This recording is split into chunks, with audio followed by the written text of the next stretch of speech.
So we've compared the Xbox One S to the Xbox One. It's slimmer, has a few new functions, and is ever so slightly more powerful. But how does it stack up against the PS4? If you've been waiting to grab one of these consoles, you've got some new questions that need answers. So let's break down what they each have to offer and which one's right for you. First off, let's talk price. The new Xbox One S runs between $300 and $400, depending on what hard drive size you get, ranging from 500 gigabytes to 2 terabytes. While the PS4 comes in a 500 gigabyte model that runs for $350, with there being a little variety based on game bundles.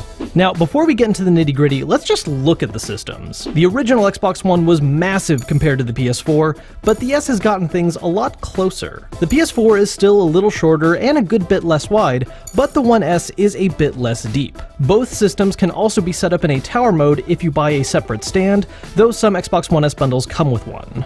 Form factor-wise, they're pretty much the same, the PS4 having a small advantage in that it has 2 front-facing USB ports, as opposed to the single one on the Xbox One, which really only matters if you want to play with multiple USB plug-in controllers like a pair of fight sticks, but even then it's just a matter of convenience. Moving over to the controllers, both are really comfortable, though the Xbox One is a bit more so, especially with the new redesign that has a textured grip and built-in Bluetooth, a feature PS4 has had since launch. One big advantage the PS4 continues to have, though, is that its controllers are rechargeable, whereas the Xbox One is going to have you throw down $25 for a plain charge kit because for some reason the controller still uses AA batteries. Alien invaders! Don't fail me, Energizer. Next, let's talk UI. Visually, I love the PS4's interface more. It's simple and clean and has remained pretty much the same since launch. The only thing that really bothers me about it is all of your apps are organized by what you've most recently played, which is really annoying that you can't actually customize them. But this is something that Sony has said they will address in their next major patch, which will allow you to create your own folders. And in comparison, this sense of customization is something where the Xbox One really shines. As soon as you start up your system, your most recent game is immediately highlighted. In a single move to the right, you can check out your full list of installed games and apps, and if you scroll down, you can go to a personally crafted set of favorites. The One's UI also emphasizes community a lot more, with an entire page dedicated to what your friends have been playing, recent achievements, and showing any clips of gameplay they've uploaded. While both systems have voice controls, the Xbox One offers Cortana, which has a much greater variety of commands compared to PS4. So if talking to your system to make it do stuff gets your jollies up, that's something the Xbox One is going to do better. This all comes with one big downside though, in that the Xbox One's UI also doubles as a frickin' billboard, where every page is cluttered with ads for recent releases, ongoing sales, and all kinds of other stuff that you just don't need on a home screen. Now let's talk media. The PS4 covers all the common and most popular apps like Netflix, Hulu, YouTube, HBO Go, etc., but the Xbox One covers all of those and a ridiculous number more for more niche tastes. The real big recent win for the Xbox One, though, is that the One S supports 4K video and HDR for greater color range, which the PS4 does not. Another situational benefit for the Xbox One is if you're using cable or satellite for TV. The Xbox One has an integrated IR blaster and an HDMI in port, so you can combine it with your top box for an all-in-one user experience.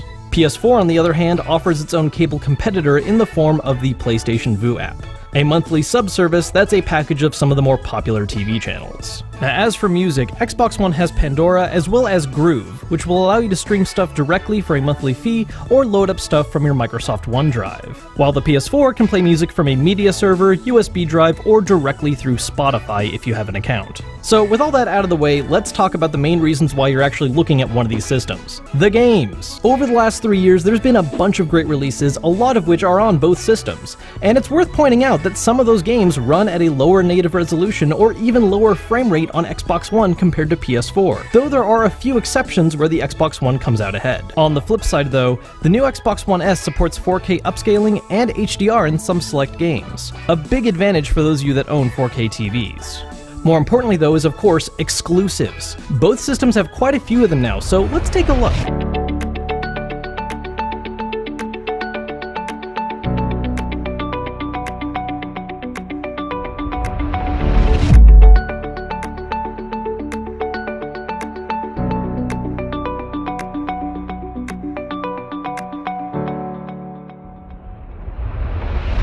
So as you can see, lots of good games on both, but the Xbox One side does have a habit of being on PC as well, which is going to now be the case for all upcoming Xbox One games. So if you've got a powerful gaming rig and you're really just looking at a console for the exclusives, the PS4 has an edge.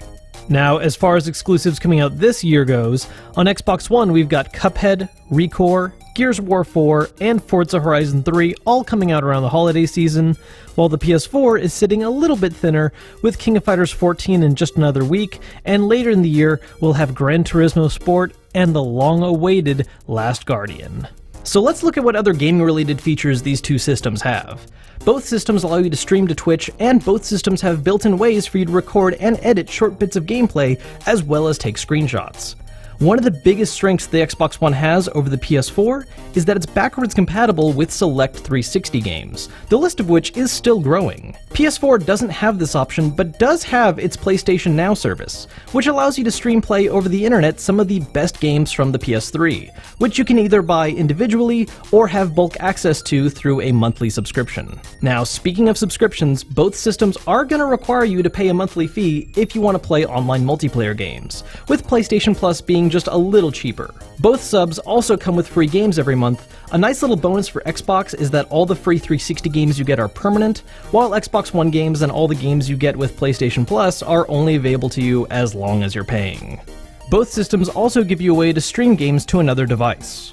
Xbox One allows you to stream games to a Windows 10 PC, letting you play your games in different rooms without having to move your setup.